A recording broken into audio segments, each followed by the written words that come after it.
10 years, we have heard nothing from the left but that Donald Trump is a fascist, Republicans are Nazis, authoritarians, destroy the Constitution, bloodbath, dictator for a day. And he wrote it on the bullet. So can I ask you? And he's been obviously marinating in some kind of information that radicalized him based on what he heard in the air in this country. Republican Scott Jennings just lit up CNN, calling out how the establishment media hand in hand with their Democrat allies have spent years branding conservatives as dangerous authoritarians. And now they act shocked when that exact smear campaign sparks violence.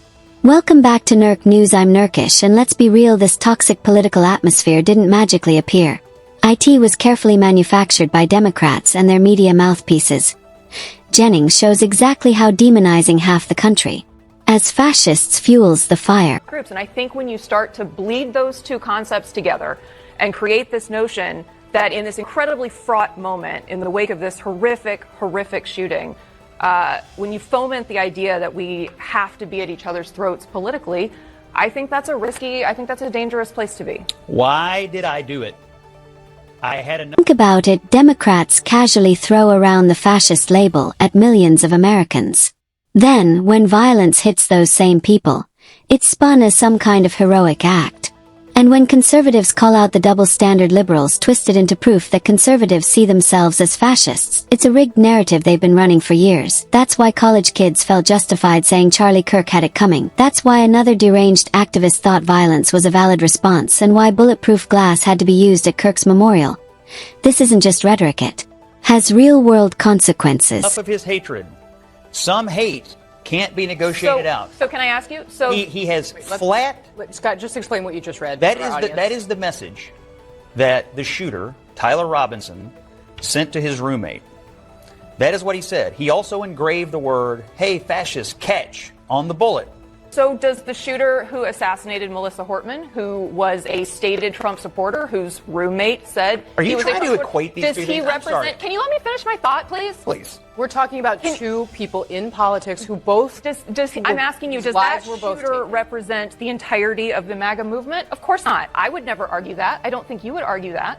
Moment to argue that somebody, a sick individual who committed a horrific crime... How do you know he's sick? ...is somehow... Are you here to argue for his sanity? I'm here to argue. All I know is what the prosecutor said today. He read very lucid messages from a shooter who was motivated by political hate, who had a plan to get away with it. He did not sound like a deranged person. He sounded like someone who had decided to take it upon himself to rid the world of someone that he hated politically, that he thought that the world would be better off without that. That's different than some deranged lunatic showing up off the street. His actions were horrific. And here's where the gaslighting hits peak insanity. The same political operatives who fuel this hate suddenly play dumb about the shooter's anti-fascist slogans at the same time. They deny that leftists were openly celebrating. But people saw it. Jasmine Crockett and Ilhan Omar wasted zero time dragging Kirk's name through the mud. Meanwhile, hundreds of so-called normal folks got exposed after posting their sick joy online. Neighbors, co-workers, even family members celebrating or downplaying the attack. Don't buy CNN's spin that this is some fringe internet thing.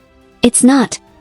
This poison is coming straight out of Democrat echo chambers and the legacy media itself. Here's Mark Wayne Mullen calling out their disgusting hypocrisy when Congress had the chance to honor Kirk. Here's the thing. I had to really struggle to understand all of the details around those bullets. They are internet memes from video games that people way younger than us play. Okay, there is something going on online that is merging with the real world in really strange ways. And I'm interested to know if you have grappled with that. I'm not sure it fits quite neatly. We think about the world in a certain way, right? We came up in our politics in a certain way.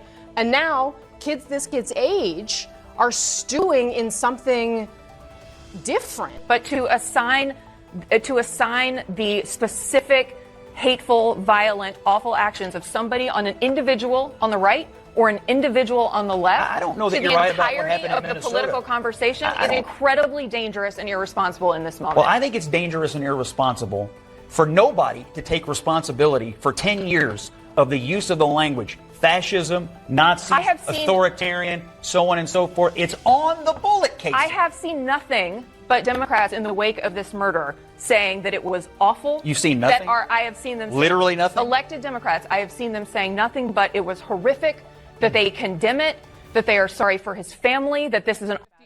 The same resolution that had Charlie Kirk's name on, you had 58 representatives vote no, 38 voted present, 22 chose not to vote. That is silent. So you had 118 individuals that didn't condemn it. Because Senator, why? get to that, because of hypocrisy over both sides.